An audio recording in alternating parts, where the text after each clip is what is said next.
All right, today we're going to talk about a large offset box wrench and why I'm carrying one with the Astro van. I did my CV axles the other day, or one of them. I've replaced both of them before, so that's my third time going. And in the past, I borrowed a wrench from my neighbor, which was not really the right size, but it still worked. The upper ball joint, I believe, is a 26 mil or 1 inch, and the lower is a 27 or like 1 1/16 inch. So I'm trying to find a box wrench that actually has those two measurements. This one's actually 1 1/8 and 1 1/16, so it's really not the right size. It's coming. I purchased 3 of these, all cheap. This one was 20 bucks delivered. The other 2 are well under that. And the reason is so I can replace my CV axle if I'm in the woods. There's a guy I follow on YouTube I really like. His name's Dan Greck. He's got a channel called The Road Chose Me. He's an international overlander. Watch his videos if you're into overlanding. Ton of good common sense practical advice coming from a guy who does it. He has already driven from the Arctic Circle down to the tip of South America. He spent 3 years in Africa, all over the continent. Right now he's in Australia. The guy's no joke. And he makes a really good point. You know, he's not really a mechanic. He carries just enough tools to do what he's capable of doing. All right? Now, he's also driving a more modern Jeep that has a straight front axle, far more heavy duty and capable off-road than the Astro van. Although, as you know, I've been up, this is now 4-wheel drive, I've got the taller tires, it's re-geared, all the parts are new. But the weak link on the Astro van is the CV axles, if you ask me. So the way I look at it, if I'm in the woods somewhere and I blow out a CV axle, I've got the tools with me to replace it. 2 to 3 hours, I got a new CV axle in there and I'm gone. Right? So I'm going to have my 36 millimeter socket. I'm going to for the wheel nut. I'm going to have my torque wrench with me. I'm going to have this for the castle nuts. So that's the thing, right?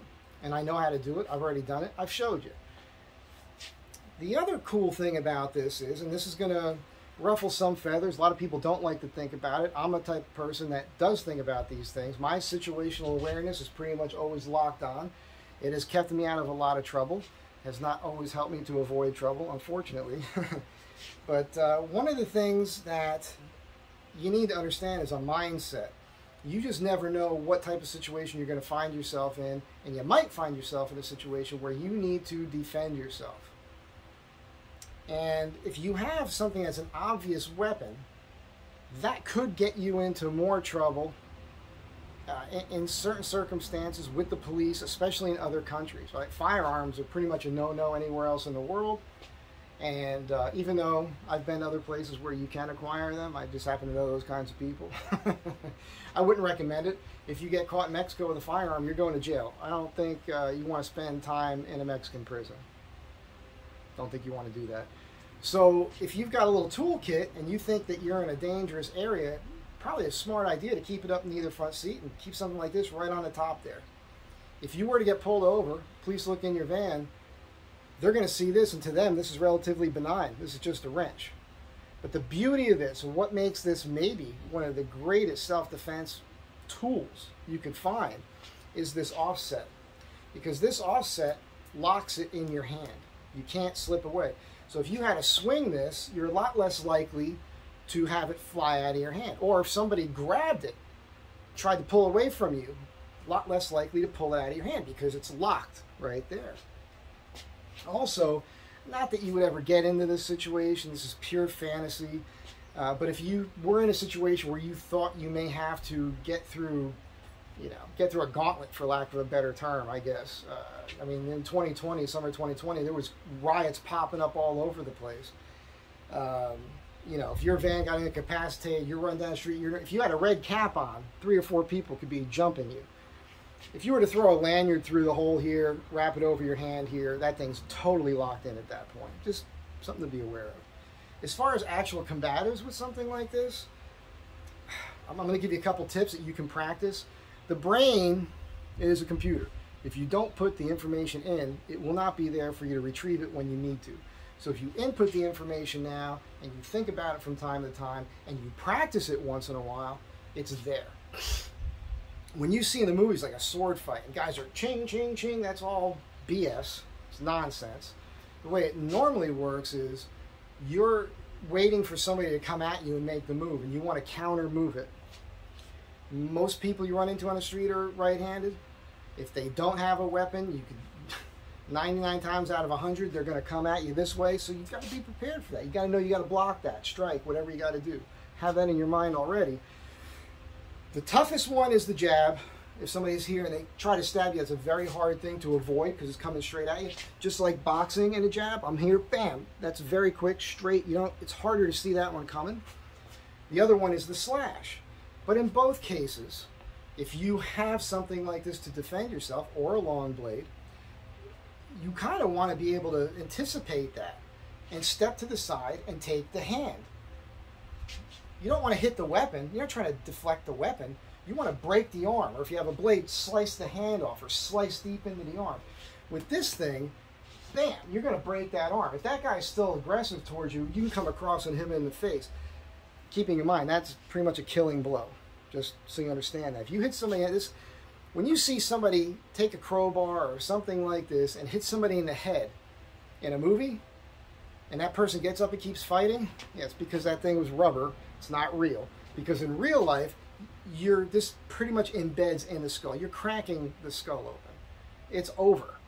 One shot, it's over. Movies really put a lot of nonsense in your mind. Just be aware of that. But another thing is, if you have this, and there's somebody coming at you in a threatening manner, maybe they have a weapon, maybe they don't. Maybe they're much bigger than you are. Maybe you're a female. You want to keep the weapon low. I like to have this, if right-handed, I like to have my right foot a little bit forward in that sort of situation because it allows me to lean forward enough in an instant to gain 6-8 inches on my reach. What I want to do is be like, I don't want any trouble, I don't want any trouble, and the guy's coming at you, bam, you come, bam, you're just going to come up, bam. Because coming up from here, it's right here. Bam, you want to take that chin jaw out. Fight's over. You're going to jam his jaw. That force right there, I mean, you can see it, you know, bam, bam. That sort of force, it's just, if they're talking, it's going to jam their jaw. It could cut their tongue off. It's going to crack their jaw. It's going to shatter teeth. It's going to do all that damage. If for some reason they're still coming at you from here, boom, you got them here. And then boom, you can come across this way. Also, non-lethal, you know, it's a low, like if somebody swings at you, you can deflect that and you can come in low, take the knee out. So it's just something to be aware of. I mean, you need the tool to do the job, but it's also great for self-defense. I just think it's an amazing thing. It's a great thing to have in the van. And like I said, it's innocuous. You just don't know. It's just a wrench. But in a pinch, it's a self-defense tool. So just something to be aware of. Keep it in mind. Marines know, one mind, any weapon. Anything around you at any moment could be a weapon. So if you have something already there that you've practiced with, you feel comfortable with it, you're in pretty good shape. So have a great day. Be good to one another. Hopefully, you'll only ever need this for your castle nuts on your upper and lower ball joints, and hopefully you won't ever have to, use it to defend yourself. That's it for now. Catch you next time.